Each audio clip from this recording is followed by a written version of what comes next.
Welcome back, everybody, to the Dealmakers podcast, where we're going to sit down with some of the best in the business to break down deals, strategies, and career-defining moments. Today, we're diving into the mortgage game with someone who has mastered it at every level. We have Matt Nader, president of First Home Mortgage, in with us. Matt started his career in 2006, and in just over 5 years at First Home Mortgage, went from loan officer to president. So along the way, closed over $1.4 billion in loans. And I'm sure you probably have a higher figure than that in mind. But led a top producing branch and became a recognized leader in the mortgage world. Today, we're getting into his journey, the mortgage industry in 2025, and keys to getting the best financing in any market. So, Matt, welcome. Thank you for having me, Shane. Absolutely, man. Appreciate you spending some time out of your busy schedule with us today. So, Matt, you started in mortgage banking in 2006, right out of Johns Hopkins. What drew you into that industry? To be honest, Shane, nothing drew me into the industry. I was cheating. I was hitting the cheat code, if you will. I was going into my senior year, and I played a sport in college, and it was the winter of 2005. And to be honest, I wanted to take a quick internship and grab 3 credits to make my season easier. So this, again, winter of 2005, my older brother was at JP Morgan Chase, Jason, who's now the branch manager in Indianapolis, First Home. And I went in and I was there for, 2 weeks, 3 weeks, we'll call it. And I was interning. I was filling up coffee. But at the time, 2005 was very much like a 2021, meaning there was so much business going on at the time. So what led me to the industry, honestly, was I was sitting in this office and I was looking around at who was in there, at the network they had, at their work ethic and their aptitude, et cetera, and said, maybe I should do this. This is about relationships and people and customer service. Like this is my jam. Yeah. This is what I know well. And that's kind of how I got started. After my, say, 2.5 weeks of this internship, I remember I walked into my mentor, his office, and I asked him, I really appreciate the opportunity for the internship. And I remember asking him, I think I would do really well at this. And I remember he looked at me and sat back and said, explain your why. And, I think I spoke for 3 or 4 or 5 minutes, and I guess he just realized I would stay outside the cell. Might as well get a job. And that's really what led me into it. I had a couple offers I was going to work on Wall Street, which is what I wanted to do. And, I looked at, again, the industry in itself, and I said to myself, I truly believe I can outperform, and the network that I have and being local, playing a sport, I feel like I can continue to grow a sphere of influence and industry that's relationships and, again, customer service. 2 things I believe I can do pretty well at. Yeah. Well, I will second that as somebody that has been side by side with you for a while.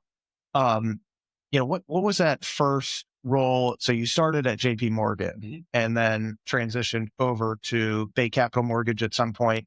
What was it like working at a major bank and then kind of a regional lender? And how does that help shape your perspective? Sure. So, going back to the time then, early 2000s, the majority of mortgages were written at a retail shop. It wasn't until about 2009, 10, after the financial crisis of 2008, that independent mortgage banks became more prevalent in the market. So, my time at Chase was different. It was retail. It was, a lot of regulation, bank regulation, different practice. In my first year, I did pretty well. 2006, I started August 31 of 2006. First 4 months, I was wet behind the ears, didn't know how to spell mortgage.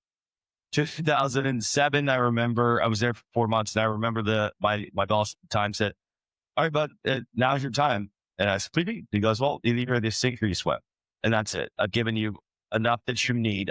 You don't have any more guaranteed pay. I remember I had a non-cumulative draw of $2,000 a month, I remember. Oh, meaning if I didn't make $2,000, then they'd pay me $2,000. If I made $3,000 in that month, I'd only get my $3,000 and not the extra $2,000.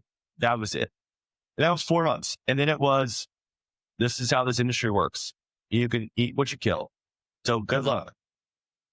And that was basically it. Damn. So fortunately now I have 5 children and an expensive life and all the above. So fortunately at the time I didn't have many expenses and it was known about. So I just went after. I had a pretty good 2007 as a younger, kid in the industry. Yeah. And then 2008 happened. There was 9 mortgages, I think, written in the state of Maryland. And I didn't want them, maybe at best. I had to borrow money from my dad. I thought about getting out of the industry. I remember I would wake up at 4 a.m. and I would go like work at a construction site until about 7:30 or 8 just to make a couple of bucks. And then I'd go hit my desk and make phone calls and do whatever I possibly could. And, the industry at the time was different than what we've seen in the last 2 years. It was more there was plenty of inventory out there. Yeah. Plenty of inventory out there. There was just no buyers that wanted to actually buy homes. And, as a young kid, I just got to figure it out. And I just kept going and going and going, 14 relationships. And honestly, like I had some pretty good origination years. And those all go back to 2008, 9, 10, 11, 12, like when I was building my business, when I was just working because I didn't know any other way. I left JP Morgan Chase in 2011, I believe. And that's really where, the industry changed post 2008 crisis. There was a lot of change going on. Trend was the big one. And honestly, I love that the government put in play. Really what it did was it leveled the playing field as to what the consumer could take in regards to a mortgage and how somebody would price it. So going back to the, 2008 crisis, if you will, and prior to that mortgages being written, there was predatory lending out there. And it really like evened the playing field with that. With that said, the retail side, a big bank, if you will, it became more challenging to originate at. Therefore, a lot of, higher end or bigger originators go into independent mortgage banks. And the guys that I worked with at Chase went into a company, Bay Capital, recapitalized it. And I was a loan officer there for another 6 or so years. And then in fall of 2017, Bay Capital was a good company. It was more about, I wanted to grow. I knew that I had the ability to grow my business and I needed more support. And at the time they wanted to see the business before they wanted to get the support. And it's a huge reputation game, right? And, if you really can't have any tarnishes on your reputation, every deal has to be perfect. And that's the way you organically, properly grow your business. So for me, it was, all right, well, then I got to kind of, start peeking around. And I found First Helm. And honestly, First Helm has changed my career and the way that I operated daily and clearly, what I'm doing today. So yeah, I had a fun career originating. I miss it. I miss talking to you all. And I miss talking to the agents that I used to speak to. I miss some of those quick wins, if you will. sure. This is what I'm doing now is it's much longer duration to get to the win, but the wins are much bigger as well. Yeah, I get that. So with you mentioned TRID for our audience that's not in this every day the way that you and I are. What is TRID? So what TRID did was there was a handful of things that ended up changing. One of the biggest that changed, and what I was referring to was the way a loan officer could be compensated on a file. And what happened was some of the predatory lending came from higher compensation or there was more margin in some of the riskier loans, if you will. And the government changed the ways that a loan officer or a lender has to disclose.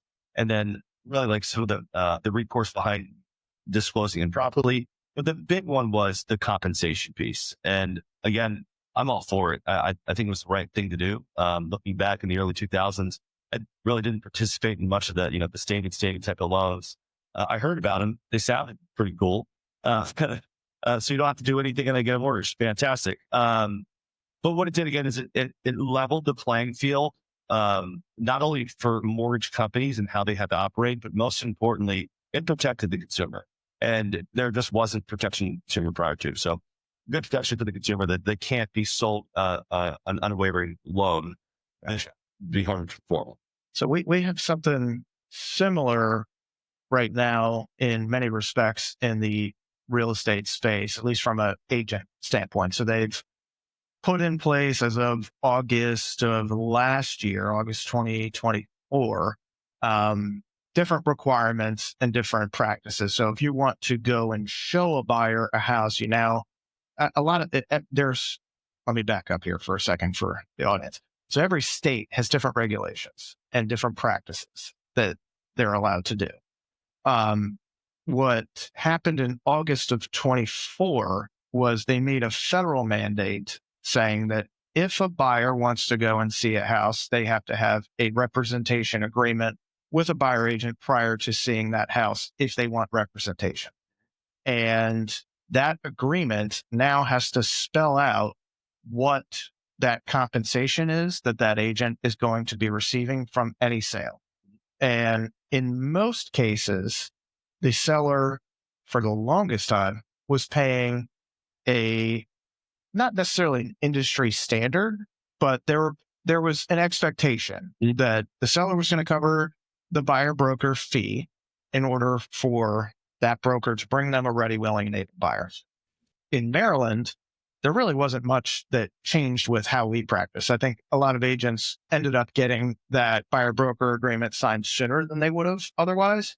But most of the time, what we're seeing now is a little bit more confusion on our end because it's no longer allowed to be advertised in the MLS what that buyer agent compensation is. So now there's an extra step for a buyer agent to call the listing agent ahead of time and say, hey, I have a buyer. They want to see your house that you have listed at 123 Main Street. And, we can go and see it this day and time. What are you compensating on it? Where we never really had to ask that question before. It was all in the system.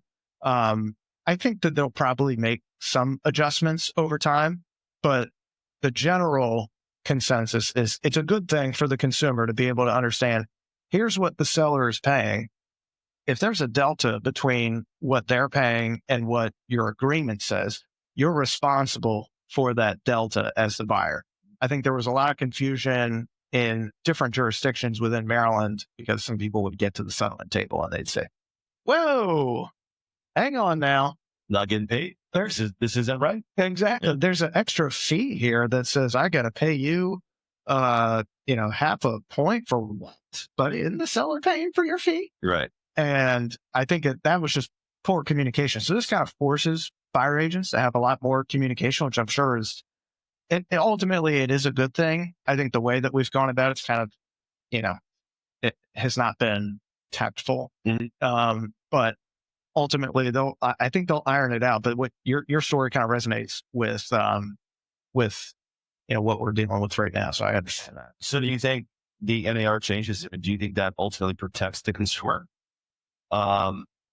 In two parts, part of there is, do you think that the consumer, if they're looking at a home and they're looking for, let's say, a deal, if you will, if they choose to not have real representation, to try to negotiate those extra, 1% to 3% or whatever it may be, the outcome there, and I've seen it too many times, is I'm saying, quote unquote, saving money. Correct. But the outcome there, typically a professional real estate agent ends up negotiating a better contract or negotiating through a home inspection, or probably see some things or flaws within the home that maybe a homeowner hasn't seen and the seller doesn't necessarily have to disclose. But without representation, like, how is this truly protecting the buyer?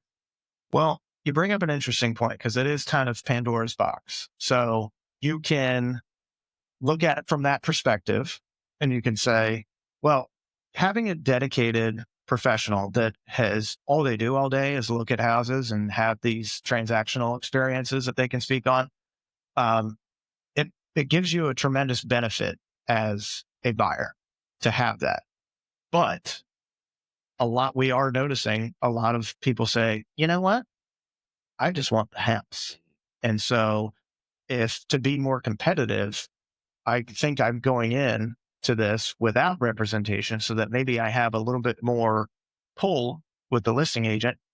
You got to understand the listing agent's going to get paid what they're getting paid. They're not, and most brokers are going to say, if you're taking that listing at 4, 5, 6% total commission, most brokers are set if there is another side to this transaction, meaning if there is buyer representation, we're going to cooperate with that buyer and we're going to share a portion of our commission with that buyer agent. When there is no buyer agent, the listing agent's just making more money because most of these brokers are instructed by their leads by whoever's running their company, be it the Coldwell Bankers, Sotheby's, the Compasses. They're all saying, you know, we're not expecting you to drop your fee just because somebody is not represented. That's a them problem, not a you problem. Right. So the buyers that think that they're saving money, they're actually not in most cases. Granted, on the flip side of the argument, you could say that, having bad representation is worse than having no representation. And so there has to be a better job on both sides of it, whether you're the consumer shopping for the right agent to make sure that your interests are represented ethically and financially and everything. They got to have a true understanding of what you're looking for. And then B, you have to be able to understand I might not win every single house unless I get creative with it, especially right now in a very short inventory market. Creativity might mean I'm going to have to compensate my buyer agent versus having a fee waived, because knowing, well, most buyers, I guess, don't know that listing agent's just going to collect the full fee. Right. But if I have representation, I at least have some kind of legal backing if it's the fan, which is going to happen, not every deal, but more often than not. Something is going to happen, something's going to pop up, and you need an expert to guide you. What we're seeing in a tight inventory market is people try to get creative, whether that means paying for all the transfer fees or compensating their agents in lieu of the seller having to compensate their agent.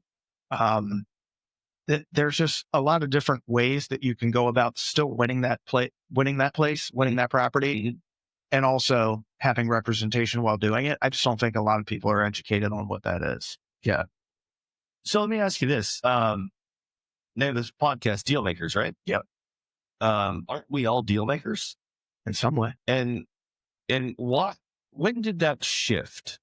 And I felt it, I'd say maybe during the COVID times, maybe we were just so busy, right?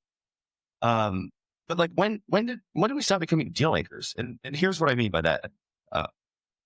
Now that I'm out of sales, I'm still speaking to our loan officers, our sales all day long, right? I run calls and we have meetings, et cetera. So we're still talking best practices all day.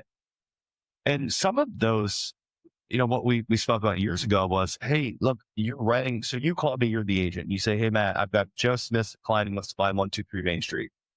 I need a pre-approval letter, which means I've already worked with Joe. I've pulled his credit. I've got all his financials. I know that I can 100% get this loan to the finish line without a problem. Yeah. So then you call me and say, hey, I need a pre-approval letter, which is going to be inside of your offer. And it's letting the listing agent the seller, the listing agent, know that someone has already reviewed their financials. They are qualified. They're ready to fly. We double down on that, and we have all of our loan officers reach out to the listing agent. We're pretty well known in the DMV. So, our reputation, our name carries pretty well. So a lot of times the listing agent knows the loan officer and or typically knows the company. So we always reach out and call. And a lot of times, it's funny, like when I was originating, the agent that I was working with representing the buyer, I'd ask them, what's the deal? How quickly does the seller need to move? How do we make this deal work?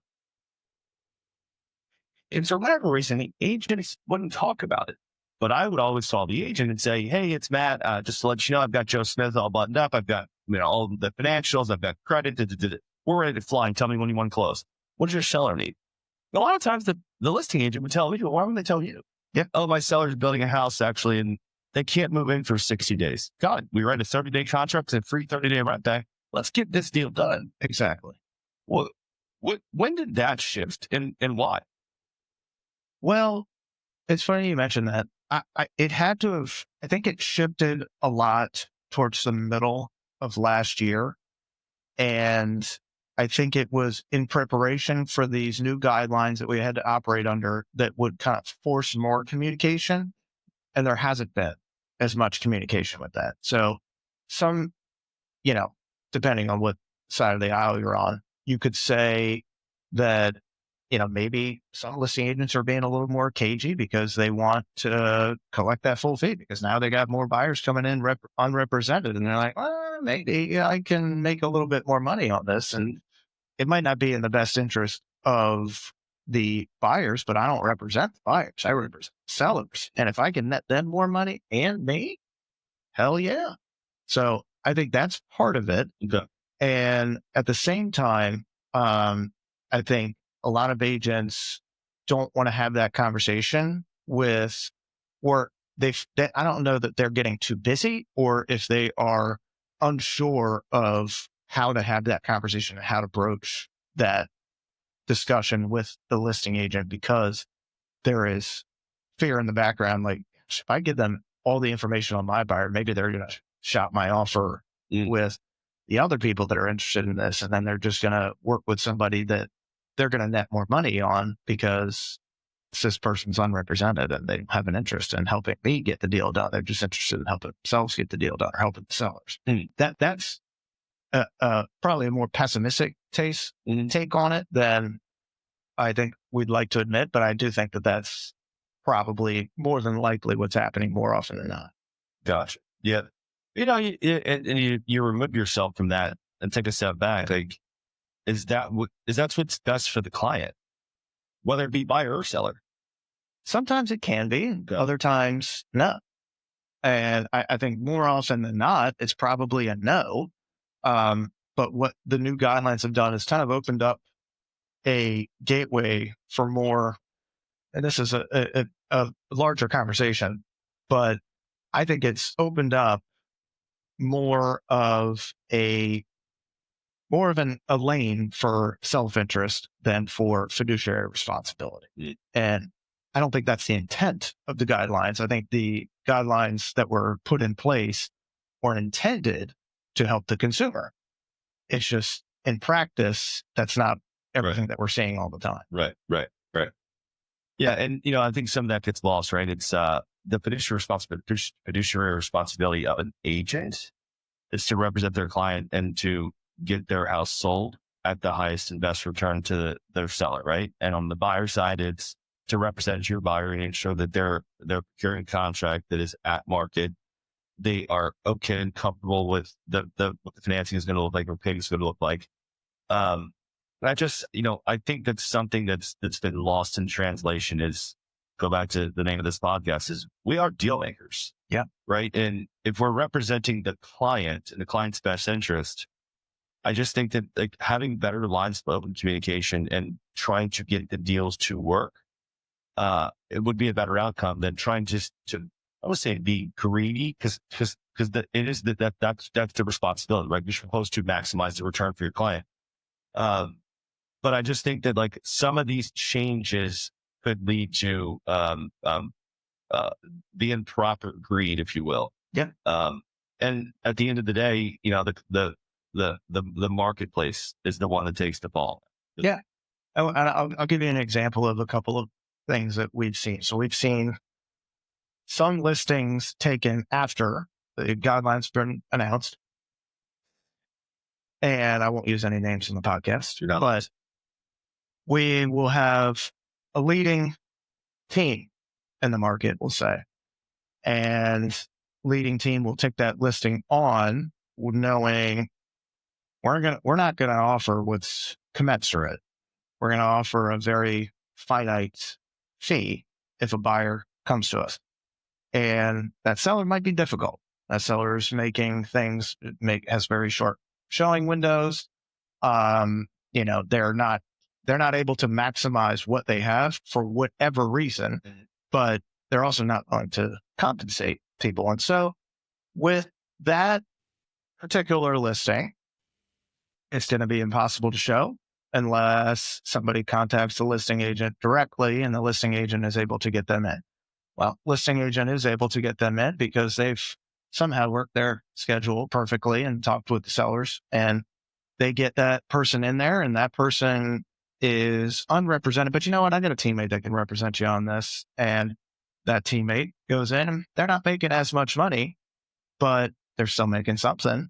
And we've seen that not a tremendous amount, but enough to be raising red flags. Like, all right, that's not really how this is supposed to work. If you're truly interested in maximizing what you have to communicate with the seller.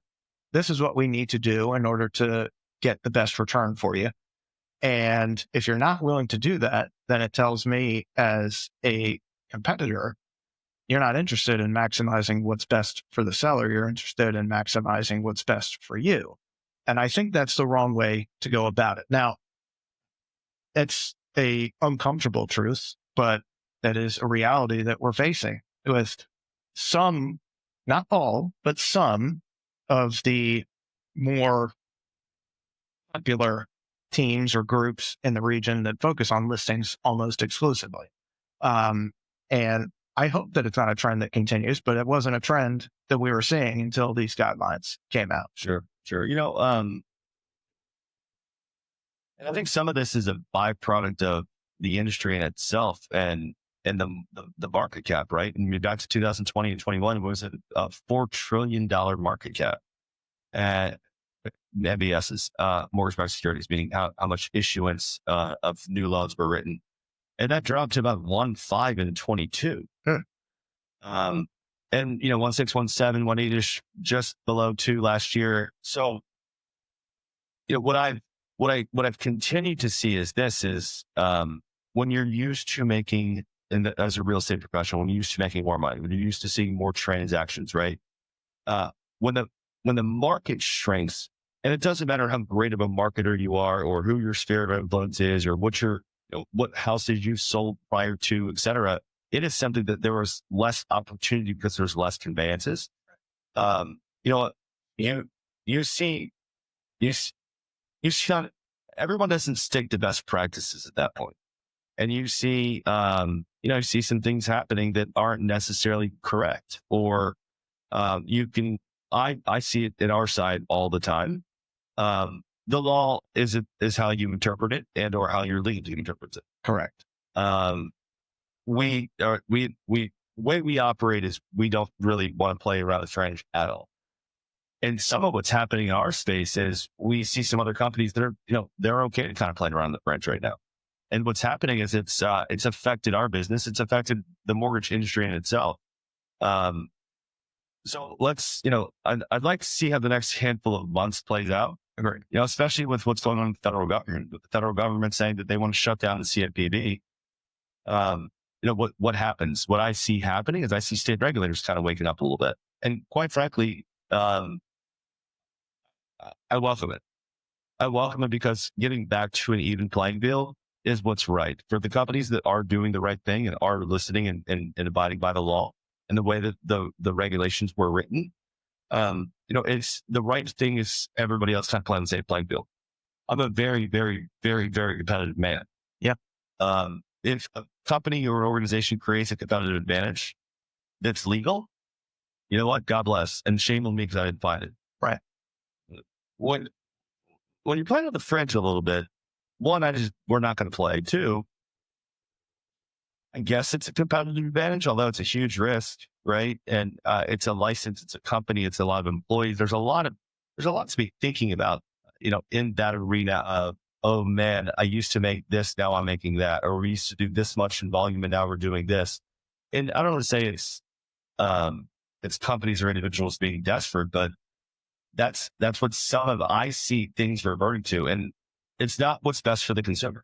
No. Well, it's also like perception is reality. So if it looks like that's kind of the desperate play, chances are it probably is. And I don't want to stoop, not that I'm some high and mighty person. I don't want to, speak from a ivory tower. But at the same point, you have to do what's right and what's good for your moral compass and your company's, no pun intended. Yeah, how about that? Like that. You have to do what's right. And I think that a lot of what we've seen is, it opens up the door for people to behave on the fringes. And I don't like that. It doesn't sit well with me. I'm just, maybe not as competitive as you. Very few people are, but at the same point, I am very competitive and I'm willing to do what it takes to win a deal, so long as it's within the confines of what I'm comfortable with doing. And a lot of the stuff that we're seeing in the market doesn't feel like that all the time. And it could just be you know, it's hard to try and figure out, all right, is this just me being, jaded because it's something that I didn't get? Or is this the new normal and we have to operate in a certain way that's just not up to my, moral standards? Right. It's a hard thing sometimes for me to navigate. Yeah. Well, we'll see how this plays out. We will. We will. So you had joined First Home in 2018. We talked about that. 6 years in, you became pro. Yeah. It's the key to that rise. What's the key to that rise? It's simple. It's work ethic. There's nothing else. That's the easiest way for me to answer the question. What's the key to the rise? Give me a typical Matt Nader morning. A typical Matt Nader morning today, or when I was at Loan Ops. Either one. So I'm an early riser, wake up, get a workout in. I have 5 young kids. So the only time that I can get a sweat in, which for me, it's more of a mental thing, is early in the morning. So I'm up early, get a workout in. I'm home by 6:30ish, 6:45 after post workout. I see the kids out to school and shower, and I'm like literally rushing to my desk as fast as I can. Like, I love to work. I love working. I love solving problems. I love helping people. I love this industry. And nowadays it's a lot different than what it was as I was originating. When I originated, honestly, like, I didn't carry a calendar. I remembered everything. Yeah. Because for me, it was, okay, I have to call so-and-so and so-and-so and so-and-so tomorrow. And that's my name and reputation. And it's my ability to feed my family. So I'm going to do it. Nowadays, it's very different. I've got a calendar. We'll build it for me. And I just wake up or I go to sleep the night before and I look at my calendar and say, oh, this is where I'm going. This is where I'm traveling to. I'm on a flight or a train or a plane or whatever, right? Like, so my days are way, way different now. But I would say they're a lot more structured now just because I'm on a lot of video calls, on a lot of Teams and Zoom calls. Oh yeah. Which I wasn't much back in the day, but nowadays, I had join leave all day long. What does the day look like? I mean, it can be anything and everything right now. It's, my days they're kind of all over the place. I'm meeting with a lot of our managers and branch managers and our sales. So I travel a good amount up and down the East Coast. Right now, I've got 26 physical offices. So I'm in the office, the branches a good amount, just speaking to them. We actually had an all hands, call this morning. And really what it was my motto for 2025 for the company is better every day. And what I mean by that is I can't make this company better every day by myself. It's got to come from feedback, and it's got to come from the, boots on the ground, who's in our LOS, our origination system, who's moving the file from, point A to point Z. And we had another call today and just, be that squeaky wheel. Actually said to the company today, like, it might sound to you like you're bitching. I don't hear bitching. I hear opportunity to improve this company. Yeah. So, the mortgage space got turned upside down in 2022 through 2024. And really what it came down to a handful of different things. Going back to 2008, after post-financial crisis, the U.S. government bought the most mortgage-backed securities of any other entity out there, meaning the way that a mortgage trades and it works is you close on your home and then there's a mortgage-backed security that is sold to the secondary market. So prior to 2008, there was a lot of private takeouts or outside of Fannie and Freddie, GSEs buying these mortgage-backed securities, securitizing them and then re-securitizing them and then selling off into larger pools. And 2008 happened, private outlets went out, gone, see ya, won't touch a mortgage-backed security because they were terribly performing bonds going back to poorly written mortgages. Yep. Now, fast forward, from 2010 to 2022, end of fall of 22 is really when it started. Fall of 21 is really when it started. But what happened was the federal government would buy a mortgage-backed security and you kind of know what they would buy it for. So there was a bit of a cheat from the mortgage industry that like, all right, I know exactly what my revenue is going to be. I've got to just manage my expenses and then I've got to grow my volume. And for 15, 16, 17 years, the mortgage industry was ran by one thing and it was staring at top line revenue. And that's kind of that was the solution to everything. Okay. Now the market was also growing, right? From 2011 and 12 up through 22. there was more transactions year over year. There were some years that were a little bit flat. There were some down years, but on a bell curve, it just kind of went up, right? So then 2022, fall of 21, what ended up happening was rates started to come up just a touch. And then 22, we started to come up just a touch more. And what happened was the way a mortgage could be worth more money is on the secondary market is due to the fact that if you have a really low interest rate, the way that a mortgage-backed security gets traded at a higher value, the MSR, it's the servicing behind it. The longer that you can mark where you think that duration of servicing is going to be, the more that loan is going to be worth to sell. Okay. We have a 2.5% 30-year fixed rate mortgage. You're probably not going to pay that off. And if you do, it's because you hit the lottery.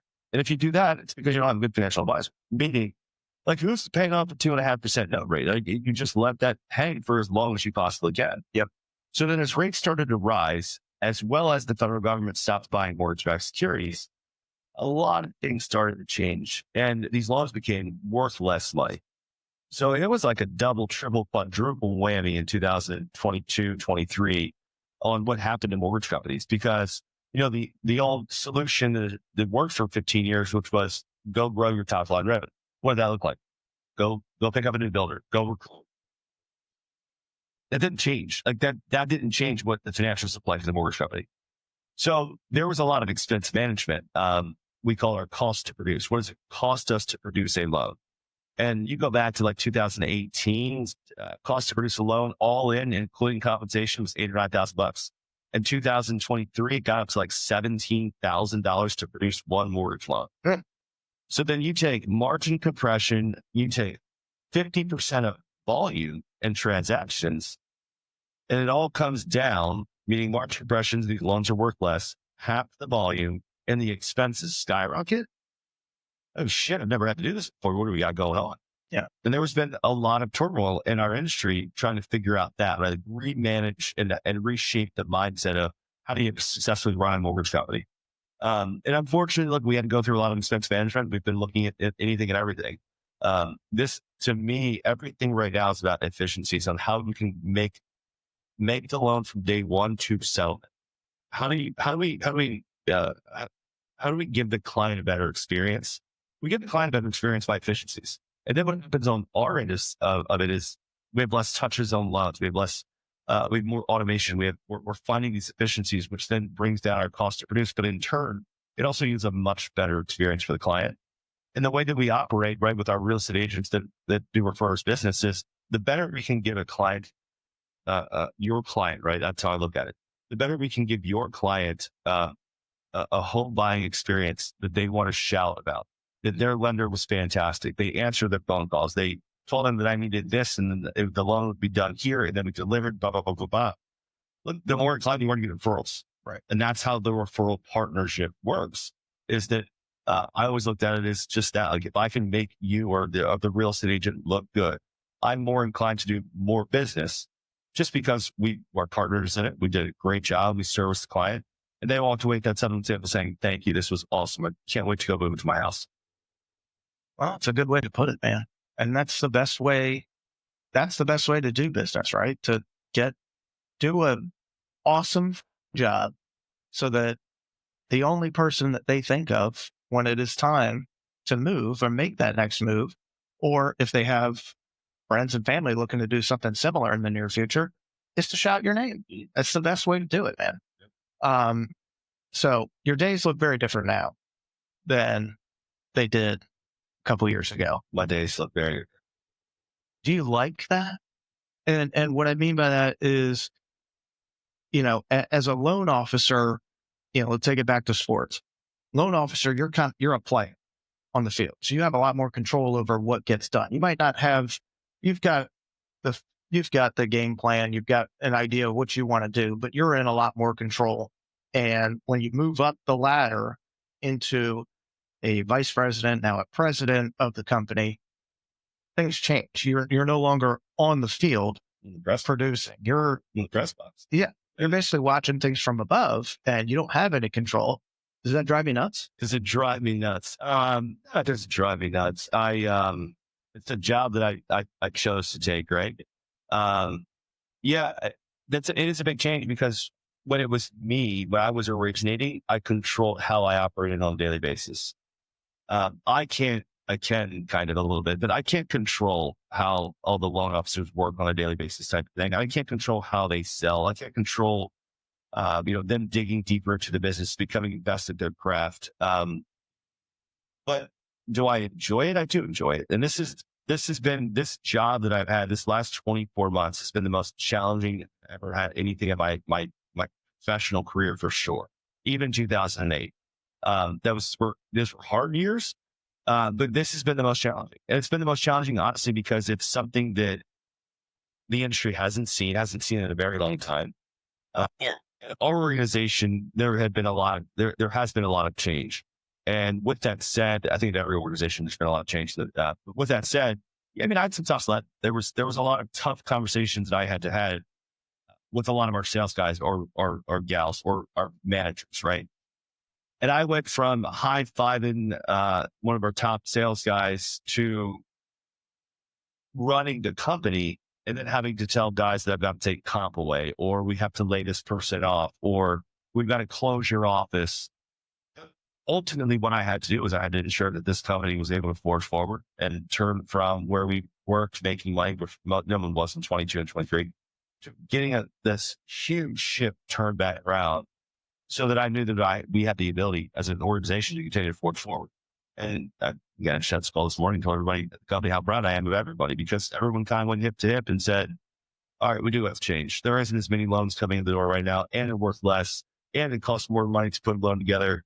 Let's figure it out. And, again, I'm proud of the organization as to where we are today with what we were able to do and change in the last 18 months, 24 months. Interest rates have been a huge topic. How do you see those evolving in 25? A hole in the market's interesting. Give me that crystal ball. I would say this. Here's the first thing I'd say is anyone that tells a client of yours, anyone that sends out any type of social media content, any type of marketing and telling anybody where rates are going, I would say, it just doesn't make sense. Like, no one knows where rates are going, right?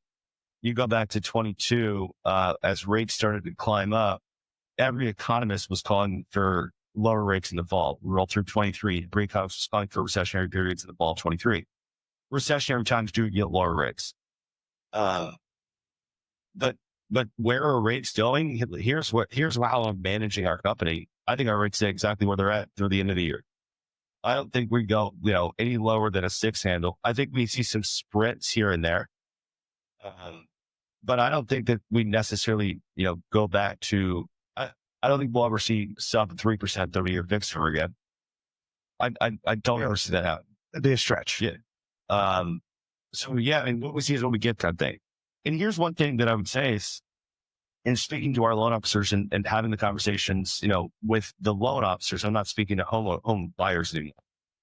But I will say that it feels like the buyer has somewhat digested where the marketplace was. Meaning, when we first hit that 7 handle, I got calls from LOs all day saying, "Holy cow, I'm getting shot at."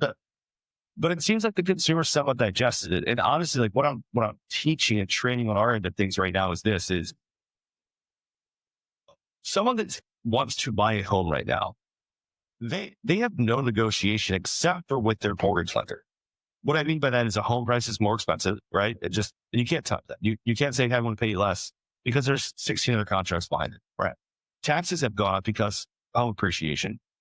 Insurance is up 40% across the board. And, there's a natural disaster every other week now. That's going to continue. We're going to see insurance continuing to rise, right? So the affordability side of purchasing a home has gotten that much more difficult. The only thing that a buyer can look at is that interest rate. And with higher rates, it becomes more challenging, right? The affordability side becomes more challenging. So, look, the interest rate isn't necessarily the driving factor about conveyances for home ownership, right? It's about where's the affordability ledger? What are you comfortable with as a homeowner? Is this the right choice for you to buy a home?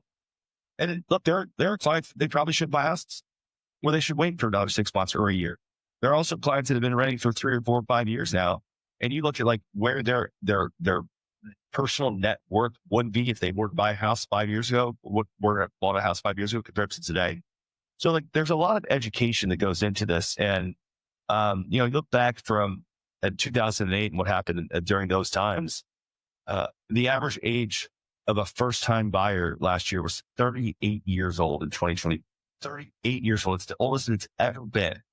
Why is that? And if you look back and you look at 2008 and look at all those kids that were in college and their college professors saying you don't want to own houses, you don't want to own real estate. Look at what happened. Like, there was a long pause of, what now is, let's say that 28 to about 40-year-old that didn't buy houses. And you look back and say, man, if we did a better job of educating on the why 2008 happened and how there were stop protections and how owning real estate clearly is a good investment. Would we be at a different point right now? Would our first time home buyer age not be 38? Would we be closer to like that 28? Like, it's kind of has been all the time. Yeah. And would that be better? Would be even a healthier value right now? When rates went to zero, would all of these investors been able to buy all this inventory up, which has now pushed that 35, 38-year-old down the line yet again, doing their lease and then having to buy a more expensive home at a higher interest rate. So to answer your question, I'm going to try and get around it. To answer your question, man, I'm not going to make a mark call because no one knows. But if I had to make a guess here, I think that we stick around that 6.5% to 7% interest rate throughout most of the year. I think we're going to see some quick sprints here and there. Which, if anyone's listening to this and you bought a house between 2023 and today, be ready, be prepared. Like, we're going to see a couple sprints here and there, I do believe, throughout the year. And it's going to be a refinancing opportunity for you. And then we had one sprint last year. And speaking to some of our lows, some of those clients said, nah, I'm going to wait for a little bit. I got you down to 5.99. They said, no, I want 5.5. And then that 5.99 popped back up to 6.5 and back up to 7. So, I do think we'll see a couple pops here and there. And that's where, you just got to be ready, prepared. And from our side of things, that's where, we talk about a lot of, make sure you're talking to your clients, follow up with them, ask them what they're doing, ask them, where is it that you pull the trigger? How will this better your family's lifestyle? And if there's a way to better their lifestyle, then we should be selling it and making sure that we're in front of them and advising and helping. That is one thing that I've talked to our team about, and something that I've taken from you. I look at you as a mentor for me in this industry.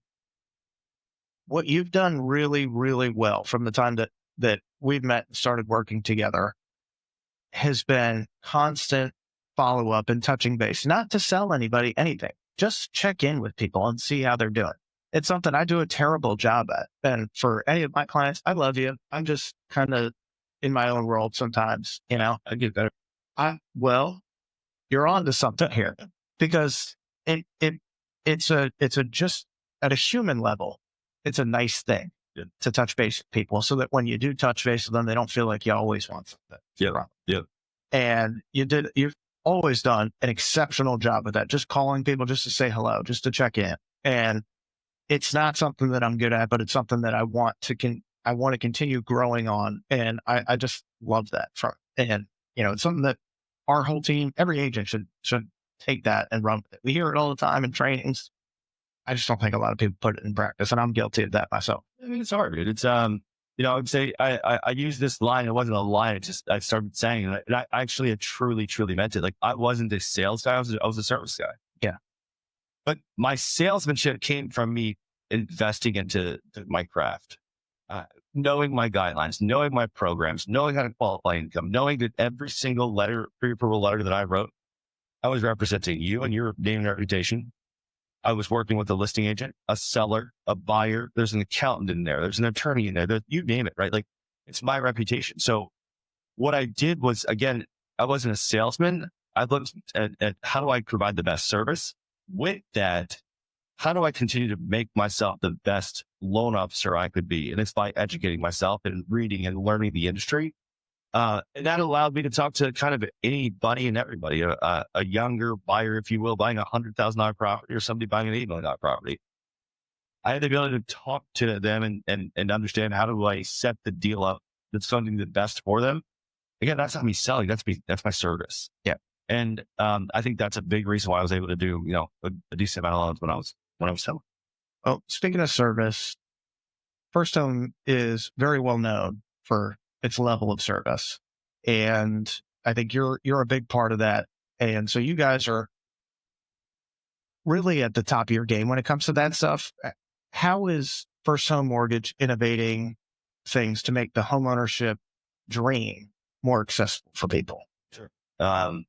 It started when the company was originated 35 years ago, and Dave Waters founded the company. Dave was an originator. Dave was a hell of an originator back in the day. And I say this all the time, that this is a company for the originator, built by an originator.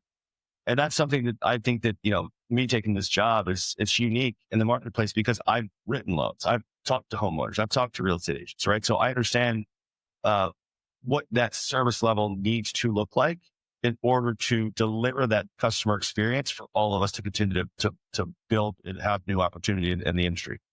So what are we doing? Like, there's a lot of technology and automation happening right now. We've moved over to full with some remote online notaries closings. We're one of the early pioneers with this. And what is that? Where's the benefit there? The benefit there is there was a day that if I was buying a home and the seller could only close on this date, I had to be there. And then we had a power of attorney come into play. But typically the power of attorney was always a last minute thing, and you had to get a notary. But this is hey, you can be wherever you want to and close your loan. And on a purchase transaction, some want it, but honestly on a refinance transaction, it's a really simple transaction. You're just refinancing your home loan, right? You're typically taking a lower interest rate, a higher interest rate down low, or you're taking an equity position and you're extracting some of that equity out. You're not changing the house, right? You're changing the terms of the loan, but as long as you've done a good job as a loan officer up front and explaining the financing, do you really need to go to a title company? I don't think you do. We're working on a handful of different dashboards and apps, consumer-facing apps, realtor-facing apps. What's also happened in the last handful of years is there's a lot more product that's come out. Meaning everyone's trying to be unique and trying to find the next best product, a proprietary product. We built a lot of product in the last 24 months. Again, those private takeoffs are coming back, so we're building credit boxes and looking at new product all the time. So what are we doing? Again, we've built a tool internally that plug in an address, and I can find all of the products that are available for this client, whether it be a grant program, a state grant program, first home grant program. How can we maximize what we can give back to the consumer, so that as hard as the affordability ledger is today, how can we offset some of that? So what we've done in the last, 24 months or so is looking at technology always, right? Technology is something that it's not going to go away, right? Internet didn't go away in the 90s. It's still here. I don't think technology is going to go away anytime soon. No. But ensuring and understanding what your tech stack looks like to make sure that your monies aren't being spent for really no lip or no value add to the client experience. So we have some technology going on internally. We've got some apps for realtor facing apps, client facing apps. We're changing. Everything's done here, right? Everything's done on the phone now, which is very, very different. When I first started, man, I had manila folders that I had to echo fasten both sides, put the little metal things in, then hole punch all my file and put it all together and hand it off to my processor. Right now, it's like, you have a phone? Yes, I have a phone. Got it. Send me your pay stubs, send me your W-2, send me your bank statements. Boom. Everything can be done on the phone. We have a secure online portal. Talk to you. I want to talk to somebody. I don't want to text. I would rather talk to somebody. But if that's the case, that's where we're going. Boom, boom, boom. It's all done here. So that's nothing that's crazy innovative. It's just simply that's we're adapting to where the marketplace is. And that's something that the industry stayed stagnant for a while with innovation. And post-COVID, things really started to fly again, just because of where costs to produce went, but also the client experience, right? People they don't really want to talk to you. As long as you give them a good square deal, then they're going to get a good square deal. If they have no idea about what home ownership, then you know what? Let's get on the phone. Let's get on Teams. Yeah, that's something easy. There was a lot of times that I would meet with clients in person, right, to take their application, understand what their financial picture looks like, and then understand what their goals are with home ownership. And then that kind of went away onto the phone. And then COVID just kind of completely went away, right? There's phone calls, but a lot of emails. I've asked our sales force, like, hey, either get that in person or get on Teams, right? You get to build a relationship with someone. And this isn't like, this is a huge, it's typically the biggest financial purchase of everyone's life, right? Yep. How do you not build a relationship with somebody? How do you not, I want, if I'm buying a house, like I want my mortgage guy or gal, I want them in my corner. I want them to understand what my hopes and dreams are. And if I can convey that properly and I can forge that relationship and build that trust, I know for a fact if I'm choosing that right person or the realtor that I'm working with referred me to that right lender, I know that they're going to do the right job for me. Yeah. So I just think, personal connection is really important. And that's a hard thing to get in today's day. Like you said, people would rather text more often than pick up the phone and call somebody. So Going back, I'll just add in one other thing. Internally speaking, we're looking at some different types of stuff in regards to efficiencies, a lot of automation. We have an AI underwriter going on. that was going to be my next question was how is AI getting into your space? Yeah, and it's changing. It's certainly changing. And what this call that I had today was I had to explain to the operations staff, meaning that, not sales, the operations staff, that we are investing into AI. We are investing into automation. We are investing into offshore right now. But hey, heads up, this isn't to take your job and to replace your job. And it's my job to explain the why to the company. And what I said was, this is going to augment what you're doing on a daily basis. Therefore, it's going to speed everything up so you can touch more files. You get to make more money as well. So yeah, look, we've got some AI going on. Like all of our guidelines, we've been able to drop into a chatbot. So anybody on the road or wherever they might be, they literally can just text in a question and it's going to give you underwriting guidelines back, as opposed to going into our internet, searching for it, finding for it, right? Like these are the small steps that, what it does is it buys back minutes. Therefore, your time spent is your highest and best value. And so it's going to continue to change, right? Because you got to understand where your highest and best value or time spent is. And when that happens, by augmenting part of that process, you've got to figure out if the smart companies and the smart teams and loan officers then need to determine, how do I backfill those minutes and who can I delegate this task to and how can I go out and my highest and best? So yeah, look, it's not going away. It's here to stay.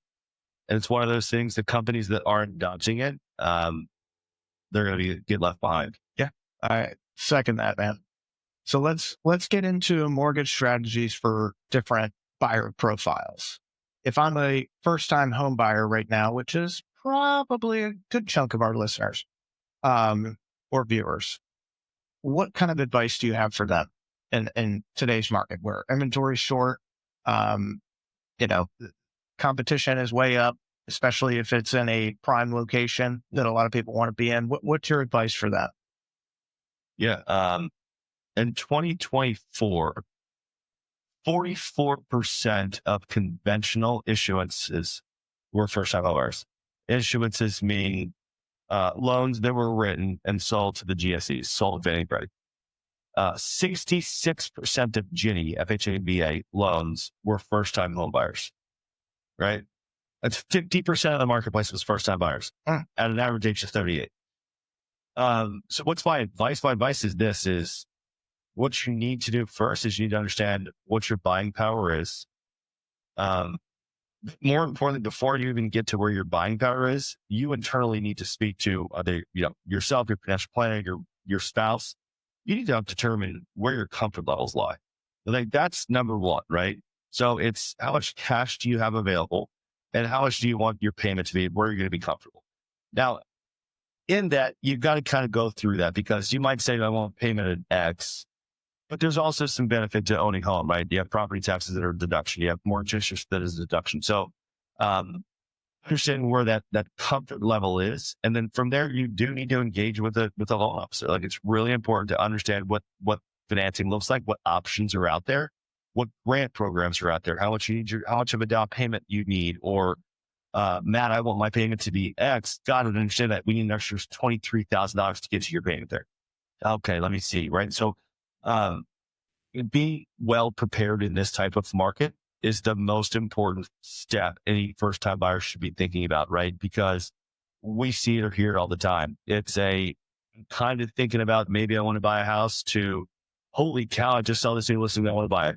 Yeah. And all of a sudden it's like, well, you got to call my lender. How much can you get qualified? Can you afford it? I don't know. Right. So understanding again, where your comfort levels lie, but also, where your affordability lies. And then stepping that out and going back to, working with a team, right? So it's a loan officer, but it's a real estate agent as well, right? Hey, Matt, call this buyer. Got it. I spoke to them. They're good at $300,000 sales price.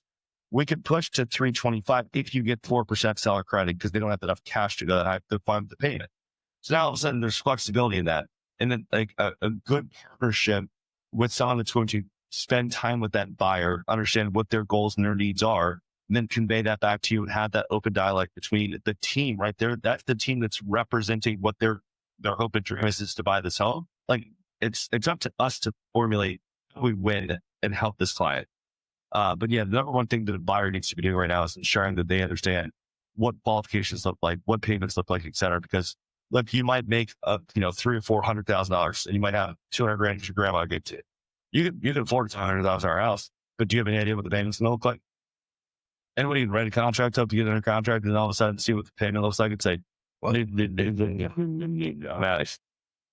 See, we don't see that all the time. We do see, oftentimes people can afford a lot more than they're comfortable with on a payment scale. But I think that education piece that you mentioned, just say, here's what you can write off. So yes, here's what your payment looks like on it, which might feel uncomfy, but talking to your accountant, it's actually going to be more like this, right, at the end of the day. So yeah, I love that. Now let's shift gears to our luxury and high net worth clients. Mm-hmm. So for those buyers in love space, which around here is pretty much anything over $1 million, even though it seems like, $1 million doesn't really quite get you what it used to. What kind of strategies should they consider? Are we talking jumbo loans, portfolio lending? What are some keys for some high end purchases? It's really goes back to the same kind of thing, right? It's like, it's no matter how much money you have, it's also about how much leverage do you want, what are you comfortable with? Non-conforming paper being jumbo mortgages, they can be a little bit more nuanced, meaning, that's a portfolio product. When it's an agency paper, so 806 or less loan amount and interim kind of call, that's sold and securitized on the secondary market. A portfolio jumbo non-conforming loan is going to an investor, a bank. They're going to hold that in their portfolio, and that's where it sits until they're brought off or they re-securitize it and sell it out. So what would I say to a jumbo investor, a jumbo buyer right now is kind of the same thing. Again, it's like you still need to talk to a lender if you're getting leverage, right? If you need a loan, you need a loan. So understanding what that looks like. And then it's, somebody buying a $3 or $4 million house, right? I would assume they probably own something. What are they doing with that house? Are they going to sell it? Do they need to sell it before they buy this one? We have a bridge loan that we use all the time right now. What a bridge loan is when you own a home and you're looking to purchase a new home, you have a ton of equity in the home that you currently own, but you want to buy this new house, but all your equity is wrapped up in the old house. But the seller's like, I've got this hot property, buddy. I'm not taking what's called a contingent contract, meaning your contract that you're running is contingent upon you selling your old home.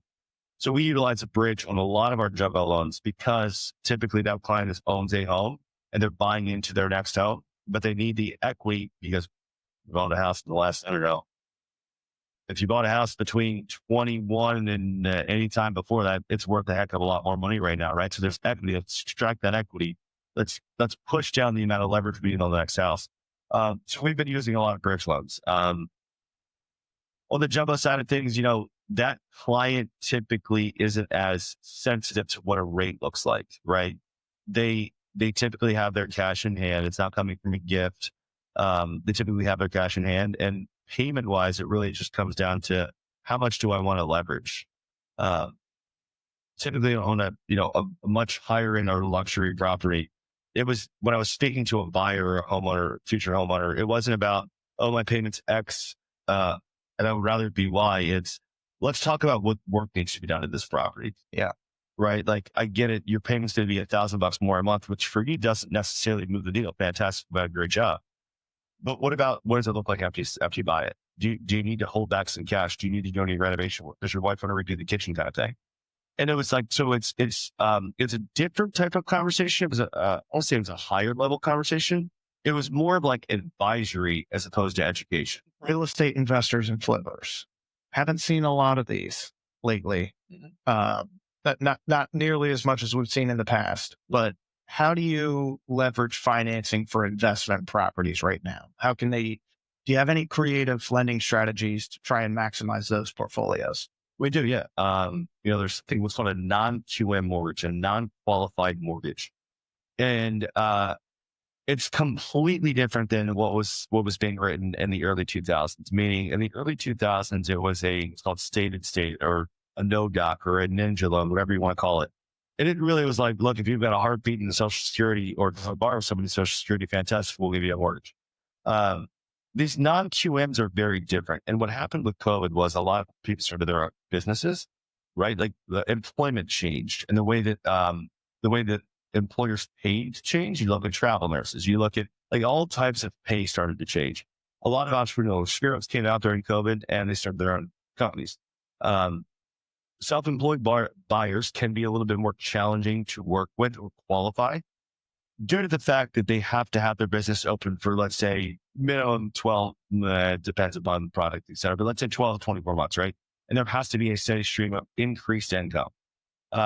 So what's happened in the last couple of years is as investors started to come back because property values started to rise pretty quickly, investors in 2021, it was a pretty prevalent investor market. Look at institutional buyers, right? Like it's a very different game. So these non-QMs have come back, get a non-qualified mortgage. And what they are is they're very, very high qualified paper, meaning mortgages. Their performance on servicing side of things, meaning, there are defaults on them. There are defaults on them. There aren't too many defaults on them. I can't say there aren't defaults because there's going to be defaults. Right. But it's a different way of looking at how it works, right? So these loans don't meet agency guidelines. They don't meet Fannie and Freddie guidelines. But what they do is they meet, that makes sense, guideline. Yeah. Oh, I get it. This guy opened up a business 12 months ago and he's cash flowing $50,000 in profit. But the agency said you have to have that business open for 2 years. Well, this guy's got qualified for his mortgage. Like I'm pretty sure he's not going to default on the $4,000 monthly payment. He's bringing in $50,000 profit a month. Right. So that's one way, which is what's called a bank statement program. So you're qualifying off of assets coming in, and it's a 12-month bank statement program. So you're showing that there truly is the income coming in. It's just that again that the income doesn't meet the agency guidelines. And then secondly, is what's called a DSCR, which is a debt service coverage ratio, which is this. I want to buy this investment property. I can buy this investment property. My payment's going to be $1,500 a month, but I know that per comparables, my cash flow is going to be $1,750 a month. My rent. So my cash flow is $250 positive on a monthly basis. Rubber stamp go. Makes sense? Yeah. Right. If you have the liquidity to put the down payment down, if you have the credit scores to qualify for the mortgage, but if you're buying an investment property, you can see that the rent is going to supersede what the obligation is going to look like. Just keep on going, right? That's a qualified mortgage. So, these have changed the game a little bit. Something that they used to be called Alt-A, or prime, subprime mortgages. Like these aren't subprime mortgages. They perform very, very well in the secondary market. There's very low prepaid speed to them because they're just mortgages to refinance or pay off. So yeah, look, we've seen a lot of investors pick up a lot of property right now. Now, with that said, I'm talking to some investors out there right now, and we're working on being for lenders some property because here's what's also happening. So there's been an inventory challenge since 2021, right? Yep. So like, why? And it goes back to, if you look from 2010 to up to now, it goes back to housing starts, meaning new home builders building new houses and population growth. New home builders in 2010, it goes down. No new houses being built. And that was because there's too much inventory, way too much inventory. Nobody wanted to buy houses then. So then you take a next 12, 13-year run with that, and home builders weren't building enough houses to keep pace with the population growth, right? So yeah, I mean, we have an epidemic in the nation right now that we don't have enough homes. We don't have enough doors for those that want to purchase homes. Come 20 and 21, what ended up happening was rates went to zero. A huge flood to the market. I want to buy, I want to buy, I want to buy. Why wouldn't you at a 0%, 2.5% rate, right? Right. So we saw investors coming in. We also saw institutional investors coming in buy. Now, when you're buying slugs of homes, meaning you're buying, not just one or two, like you've got a couple hundred or a couple thousand homes. Typically those are cross leveraged or collateralized, and it's a commercial loan. Most commercial loans are on a balloon payment, whether it be a 3-year, or 5-year, or 7-year term. What's happening right now is there was very, very low leverage in the early 2020 and 2021. That leverage is rolling over right now. So it's that 3-year, that 5-year arm or balloon.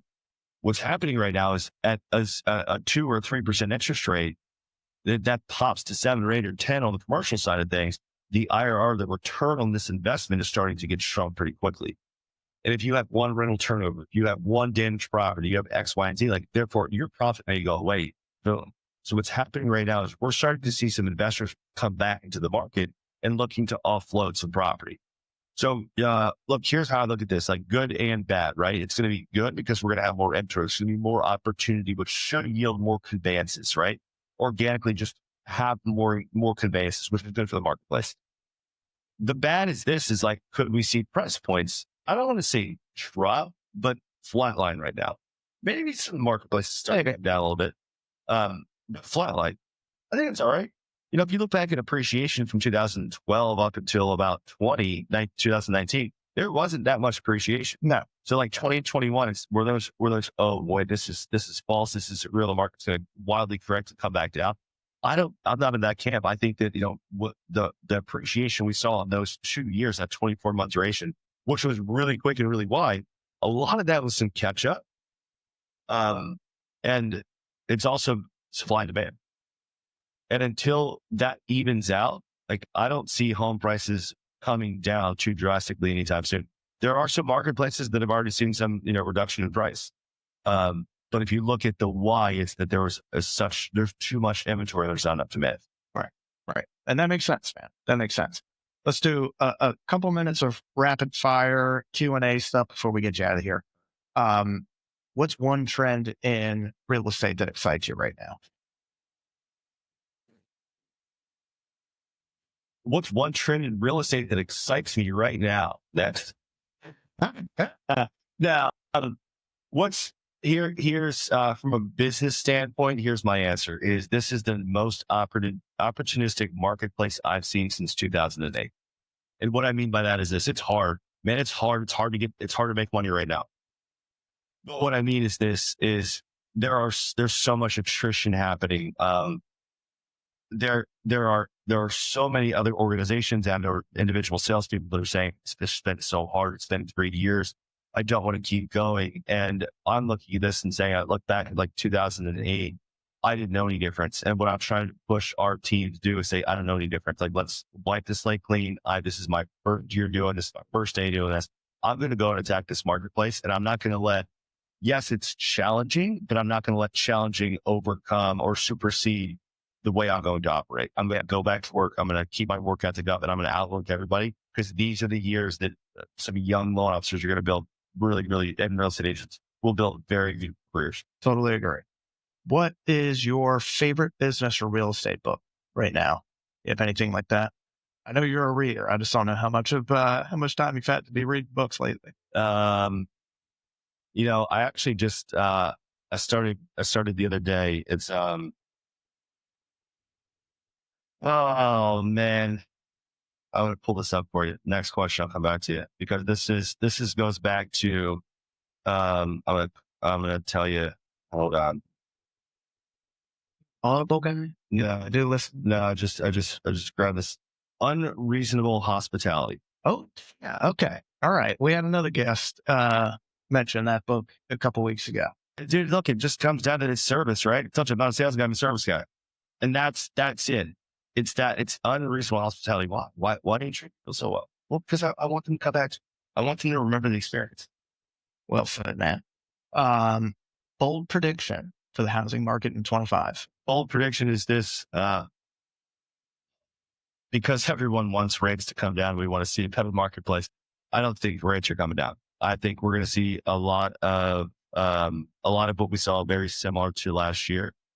Although again, the players that are playing right now are going to do very well.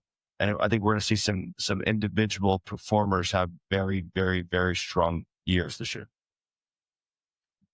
Matt Nader, you're the fucking man. Thanks for coming in and doing this. Where can listeners and viewers find you and learn more about First Home Mortgage? FirstHomeMortgage.com is our website. Thank you for having me out today. I appreciate it. Anybody can always reach out to me, ask me any questions. Happy to discuss, happy to connect you with any of our loan officers to make sure that, you're getting the best mortgage, getting the best advice, and ensuring that, you got someone behind you that truly cares about your financial well-being. Fantastic, man. Thank you so much for coming in.